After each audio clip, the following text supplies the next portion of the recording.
हमारे प्रोसेस में मैं ऑलरेडी आपको बता चुका हूं कि सबसे पहले तो हमने सीवी और cover letter according to the standards of the country you are willing to join या वहां पे आप जॉब करना चाह रहे हैं तो उसके अकॉर्डिंगली हम तैयार करके दे रहे थे। कुछ चीजें आज मैं आपसे उससे हट के चेंज करूँ, उसी के एनेक्सिस में रह के उससे थोड़ा हट के टॉपिक से मैं बात करूंगा। वो ये है कि कुछ लोग ऐसे हैं, मतलब मिसाल के तौर पे अगर हमारी इंटेंशन होती है कि हम बाहर जाएंगे।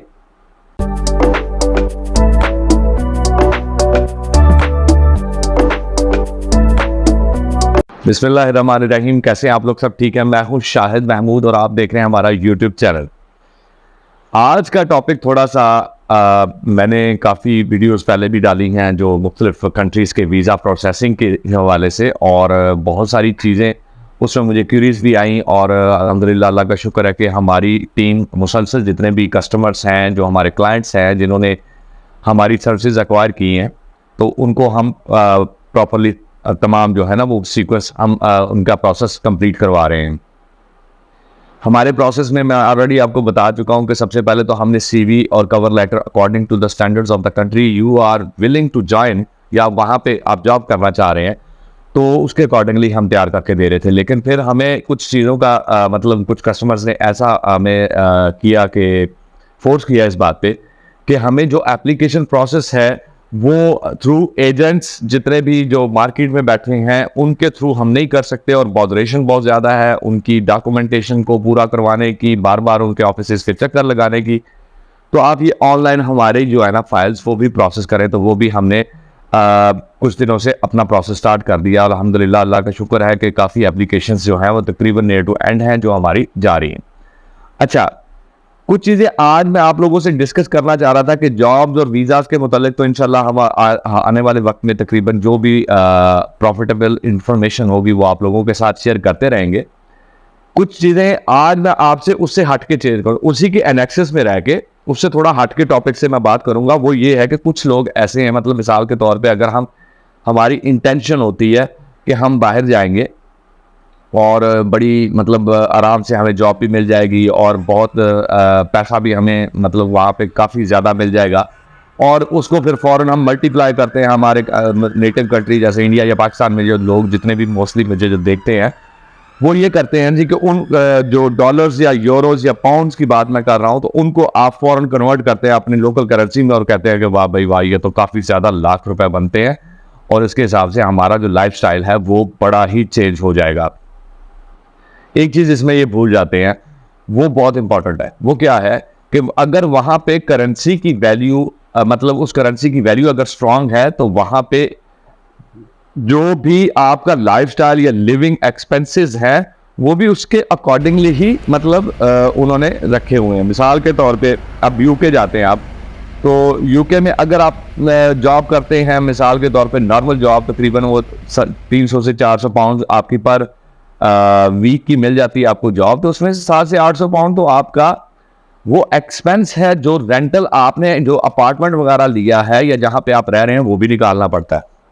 इसी तरह कुछ चीज़ें जब वहां जाके पता चलती हैं तो पता चलता है जी कि हमारे पास तो हम तो वो कहते हैं नेक टू नेक चल रहे हैं, जितना कमाया उतना वही लग गया और पीछे नहीं भिजवा पाते। और ये होता भी है स्टार्ट में।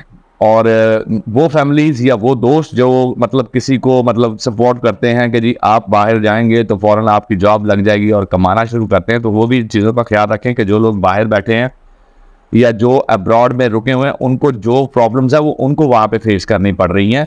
उनके एक्सपेंसेस वहाँ पे टैक्सेस, ये पाकिस्तान वाला सिस्टम तो है नहीं है ना कि आप मर्जी से टैक्स दें या ना दें, कोई पूछने वाला नहीं है। या इंडिया में मतलब लोग करते हैं कि चलें जी कुछ साइड बिजनेस स्टार्ट कर दिया, ये बहुत सारी चीज़ें होती हैं। हम अपने नेटिव कंट्री में बैठे हैं, मैं यहाँ पे एट ए टाइम 10 बिजनेस भी काम शुरू करूंगा ना डिफरेंट, तो मुझे कोई पूछने वाला नहीं कि होगा, क्योंकि मेरे पास राइट है यहाँ पे लोकल गवर्नमेंट का। लेकिन मैं ही जाके अगर तुर्की में या किसी भी कंट्री जहाँ पे मैं विजिट कर चुका हूँ ऑलरेडी, दुबई गया हूँ, थाईलैंड गया हूँ, तुर्की गया हूँ, तो वहाँ पे अगर आपने कोई काम करना है तो उसके लिए प्रॉपर आपको उस काम का लाइसेंस, रजिस्ट्रेशन और उसकी एलोकेशन, जगह की allocation, each and everything formality पूरी करेंगे, then you are allowed to start work over there. तो ये बड़ा फर्क है। वहाँ पे एक्सपेंसेस, यहाँ पे जितने वो एक्सपेंसेस थे वो नहीं करने पड़ रहे, तो वहाँ पे करने पड़ते हैं। तो ये यहाँ पे जो रहते हुए लोग हैं जो इस बार मतलब बैठे हैं वो भूल जाते हैं इन चीज़ों को कि भाई उसको वो भी बियर करने पड़ते हैं। तो अब आ जाते हैं बात कि अक्सर लोग जो हैं वो, मैं ये पहले बताता हूँ कि बेनिफिट्स क्या क्या हैं बाहर जाने के। मेरी आज वीडियो का टॉपिक भी यही है कि benefits of getting going to abroad और उसके साइड इफेक्ट्स क्या हैं। अब बेनिफिट्स, जितने बेनिफिट्स हैं मैं समझता हूँ उतने साइड इफेक्ट्स भी हैं। अब ये हम पे डिपेंड है कि हम कौन सी चीज़ पे कॉम्प्रोमाइज़ कर सकते हैं और कौन सी पे नहीं। मैं आपको ज़रा इंडिकेट कर दूंगा कि अगर आप बाहर जा रहे हैं तो इन चीज़ों को माइंड में रखिएगा कि सबसे पहले तो वहाँ जाते ही आपको जॉब अगर हंटिंग करनी है तो ये मत सोचिए कि मैं विद इन 1 वीक या विद इन 1 आवर मुझे जॉब मिलेगी ही। इसके लिए अपना माइंड मत बना के जाइए। हाँ, अल्लाह करे, हमारी दुआ ये है कि आपको जाते ही मतलब अच्छी से अच्छी जॉब भी मिले और आपकी जो है ना वो तमाम मुश्किलात आसान हो जो सोचकर आप गए हैं यहाँ से। लेकिन इसको माइंड में सेकंड ऑप्शन भी जरूर रखें कि अगर वो नहीं मिलती तो you will have to start a little bit job, मतलब कोई ऐसी जॉब आपको करनी पड़ सकती है जो कि आपके स्टैंडर्ड के बराबर नहीं है, इक्विवेलेंट नहीं है, लेकिन आपको जैसे मजदूरी करनी पड़ जाती है। मैं आम लफ्जों में बता देता हूँ आपको कि आपको लेबर करनी पड़ गई है, तो उसके लिए भी अपना माइंड सेट बना के जाएं कि अगर जरूरत पड़ी तो मैं ये भी करूंगा। अब ये माइंडसेट एक्चुअली लोग बनाते नहीं हैं। वो कहते हैं ठीक है जी हम जाएंगे, तो वो ये फिर जाते हुए यहाँ से एक सीक्वेंस होता है बाज़ औक़ात कि आपको वहाँ पे एक्सपेंसेस अपने बेयर करने बहुत मुश्किल हो चुके होते हैं। जॉब नहीं मिलती, महीना नहीं मिलती, डेढ़ नहीं मिलती, 2 नहीं मिलती, तो आपने उसका सब्स्टिट्यूट सोच के जाना है कि इन 2 महीनों में अगर मुझे जॉब नहीं मिलती तो मैंने अपने एक्सपेंसेस कहाँ से बेयर करने हैं। चाहे वो आपका बैक एंड का बिजनेस हो, आपकी फैमिली सपोर्ट हो, वेल एंड गुड। अगर नहीं है तो उसका arrangement before going to abroad for the sake of job या सेटलमेंट आपको ये करना चाहिए, ये करना जरूरी है।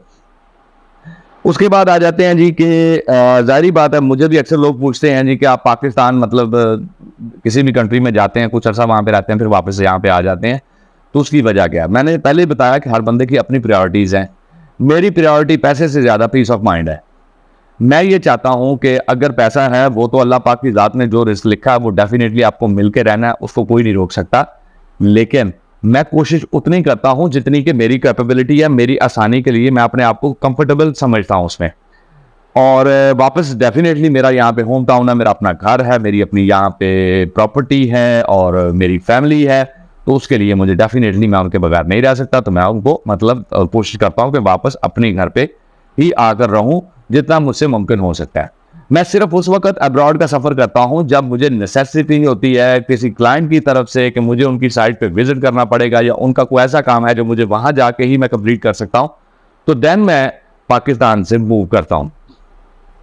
अच्छा, अब बहुत से लोग मतलब इस चीज़ को कुछ और मतलब में भी लेंगे। मेरा माइंड ये है कि मैंने भी बहुत से लोगों को देखा है और आपने भी देखा होगा अपनी फैमिलीज में कि जो लोग मतलब बाहर गए, दुबई, सऊदीया और ये मतलब यूएई वगैरह में, जो पहले नॉर्मली वहीं जाते थे, कुवैत वगैरह, ओमान, कतर, ये वो, तो वहाँ पे जो जॉब्स करते रहे उन्होंने सारी ज़िंदगी वहाँ पे जॉब्स की और जॉब्स करने के बाद पैसा कमा के वापस अपना उस वक़्त के तमाम जो है ना वो कहते हैं कि अपनी ख्वाहिशात को मार के जितना भी पैसा वो बचा सके उन्होंने बचा के पीछे अपनी फैमिलीज़ को भेजा और उनकी फैमिलीज़ यहाँ पे वेल सेटल्ड भी हुई, घर बना लिया, बच्चे जवान हो गए और बच्चे जवान होने के बाद उनकी शादियाँ भी हो गई। फिर क्या हुआ? फिर वापस जब वो वहाँ पे ज़ाहिर बात है एक टाइम ऐसा आता है कि जब आप काम करने के काबिल नहीं रहते या आपकी हेल्थ इतनी डाउन हो चुकी होती है कि आपकी वहाँ पे कोई टेक केयर करने वाला नहीं होता, तो आपको वापस डेफिनेटली अपनी फैमिली में आना होता है। रिजल्ट क्या निकलता है? जब आप वापस आते हो तो वो बच्चे जो जवान हो चुके होते हैं, आपके पैसों पर अय्याशी कर चुके होते हैं, वो ही आपसे तंग आ चुके होते हैं। उसकी वजह क्या है? उसकी वजह ये है कि आपने उनके और अपने दरमियान जो कम्युनिकेशन गैप था उसको कम नहीं किया, उसको प्रेफरेंस नहीं दी। उनके साथ मिलजुल के रहने का जो टाइम था वो आपने पैसा कमाने में लगा दिया और अपनी ज़िंदगी का बहुत बड़ा एक हिस्सा आपने ज़ाया कर दिया। तो ये चीज़ें भी अपने माइंड में रखें। कोशिश करें जब भी आपकी कोई जॉब लगती है, कहीं पे भी लगती है, मुल्क से बाहर या आपके सिटी से बाहर, तो कोशिश करें कि उस जॉब के जैसे ही आप अफोर्ड करते हैं कि मैं अपनी फैमिली को अपने पास रख के यहाँ पे उनको पाल सकता हूँ या उनकी टेक केयर कर सकता हूँ, तो अपनी फैमिली को साथ लेकर जाएं या बुलवा लें अपने पास। तो ये चीज़ें लोग अक्सर नहीं करते, तो नुकसान होता है। अगर आप उस लेवल की जॉब नहीं कर पा रहे कि सिवाय इसके कि आप सिर्फ बच्चों को फीड कर पा रहे हैं और अपने एक्सपेंसेस को बड़ी मुश्किल से बेयर कर पा रहे हैं, तो मैं नहीं समझता it's a good decision to earn the money in this way कि इस तरीके से आप पैसा कमाएं। अपनी फैमिली को देखे, जहाँ यहाँ भी पाकिस्तान में भी या इंडिया में भी जो लोग मुझे सुनते हैं, जो मुझे जानते हैं, उनके अपने नेटिव कंट्रीज़ में भी बहुत सारे ऐसे काम हैं जो वो कर सकते हैं। हमारे माइंड में एक कीड़ा बन गया है, वो हम कहते हैं शॉर्टकट है। वो शॉर्टकट क्या है जी, हम बाहर जाएंगे, वहाँ पे इतनी सैलरी है, लेबर की इतना सैलरी है, तो हम जाएंगे, जाते शॉर्टकट लगेगा और पैसा इतना कमाएंगे, आ जाएंगे। ऐसा होता नहीं है, क्योंकि वहाँ के अपने एक्सपेंसेस को हम कैलकुलेट नहीं कर रहे होते। मिसाल के तौर पे अगर यहाँ पे एक फ्लैट है 50,000 का मुझे मिल रहा है ना रेंट पे, तो वही जब मैं जाके यूके या अमेरिका या कनाडा के मतलब नॉर्मल एरिया में भी लूँगा, कोई लॉज, मैं पोश एरिया की बात नहीं कर रहा, कोई बर्मिंघम या लंदन की बात नहीं कर रहा, मैं कर रहा हूँ बात एक नॉर्मल एरिया की भी, तो वहाँ पे भी फ्लैट की जो इक्विवेलेंट प्राइस होगी वो पाकिस्तानी 1.5-2 लाख रुपया होगी। उसकी वजह क्या है? क्योंकि वहाँ पे करेंसी डिफरेंस है। तो ये चीज़ें माइंड में रखें। खाने के भी एक्सपेंसेस, यूटिलिटी बिल्स के भी expenses, taxes, each and everything जब आप कटवाते हैं तो पता चलता है जी कि हम तो हैंड टू माउथ हो गए, बस हमने यहाँ पे रहना सीख लिया। उसके लिए कंप्रोमाइज़ क्या किया आपने? अपनी फैमिली, अपने बच्चे, अपने मतलब जितने भी दोस्त अजीज और अपना घर, अपनी वर्क प्लेस, हर चीज़ को आप कंप्रोमाइज़ करके वहाँ पे सेटल हो रहे हैं। तो ये एक बहुत बड़ा प्रॉब्लम है, इसको माइंड में रखें और ये चीज़ों को देखें। मेरा एक स्टूडेंट है, मतलब उसको हमने जापान भिजवाया, तो वो जापान गया, तो वहाँ पे जाके तो वो अक्सर मुझे कॉल करते हैं। वो क्या करता है कॉल के, अक्सर 2-3 दफ़ा उसने ये भी कहा जी कि मैं यहाँ पे फेड अप हो गया हूँ, लाइफ बड़ी टफ है, बड़ा मुश्किल है यहाँ पे सरवाइव करना। तो उसको मॉरली उसको सपोर्ट करना बहुत ज़रूरी होता है। तो मैं उसको समझाता हूँ कि ये चीज़ मत करो, इस तरीके से करो, ये करो, वो करो, फिर बच कुछ नहीं रहा जी, जितना कमा रहे हैं उतना ही लग रहा है, उससे ज़्यादा बाज़ औक़ात एक्सपेंसेस आ जाते हैं। तो वो घर वाले ये समझते हैं जी कि मैं उनको भेजना नहीं चाहता कुछ पैसा, मेरी जॉब भी लगी है, उनको ये भी पता है, लेकिन मैं उनको भिजवाता नहीं हूँ, तो मैं भेज नहीं पाता, तो इसका क्या किया जाए? तो उसको फिर मैं मिडल वे समझाता हूँ ये चीज़ें, क्योंकि यहाँ से जाने से पहले उनके माइंड में नहीं थी। डेफिनेटली वो मेंटल स्ट्रेस का शिकार होते हैं वहाँ पे जाके। तो यही फिजिबिलिटीज़ आप लोगों के साथ, वो उनके साथ भी पेश आई होंगी डेफिनेटली, जो लोग मेरी वीडियो को देख रहे हैं और बाहर के कंट्रीज़ में जाके जॉब कर चुके हैं, तो उनको पता होगा कि मैं किन फैक्ट्स की बात कर रहा हूँ, उससे क्या क्या कॉम्प्रोमाइज़ करना पड़ जाता है। तो एक तो मैं ये कहूँगा कि जिन लोगों को या अपने अजीज़ों को आप बाहर भिजवा रहे हैं या आपके अजीज़ बाहर जा रहे हैं, तो उनसे एक्सपेक्ट इस तरीके से मत करें कि आप समझें कि वो जब चाहें, जितना पैसा उनके पास है फ़ौरन से पहले आपको भिजवा सकते हैं और आप जब चाहें अपनी डिमांड कर सकते हैं। इस चीज़ को मत सोचें, ये ऐसा नहीं होता। दूसरा, उनकी एक्सपेंसेस, उनकी लाइफ वो कॉम्प्रोमाइज़ कर रहे होते हैं, तो कोशिश करें कि वो मत हो। तो इन चीज़ों को माइंड में रखा करें। और फिर जब साइड इफ़ेक्ट्स तो मैं पहले ही आपको बता चुका हूँ, एक तो फाइनेंशियल भी हो सकता है, दूसरा भी कि आप अपनी फैमिली को जो है ना वो इग्नोर कर रहे होते हैं, उनके सारे मामलात को आप ज़ाहिर बात है जहाँ पे आपका कई बाज़ औक़ात होना ज़रूरी होता है, वहाँ पे नहीं होते हो। तो ये वो बातें थी जो मैं आप लोगों के साथ डिस्कस करना चाहता था कि अगर आप बाहर जाने का प्लान कर भी रहे हैं, तो इन चीज़ों के ऊपर भी आप सोचें। तो ये मेरी एक रिक्वेस्ट होगी उन लोगों से जो मुझसे मोहब्बत करते हैं, प्यार करते हैं, मेरी वीडियोस को अप्रिशिएट करते हैं। और इसके साथ ही आज की वीडियो का हम इख्तिताम करते हैं इस दुआ के साथ कि अल्लाह पाक की ज़ात जो हमारे लिए सबसे बेहतर हो वो करे, और हमारे लिए जो हमारी जायज़ ख्वाहिशात हैं उनकी तकमील के लिए जितने भी क्या कहते हैं मौक़े वो फराहम करे। तो अपना और इस चैनल का ख्याल रखिएगा, दुआ में याद रखिएगा। अल्लाह हाफ़िज़।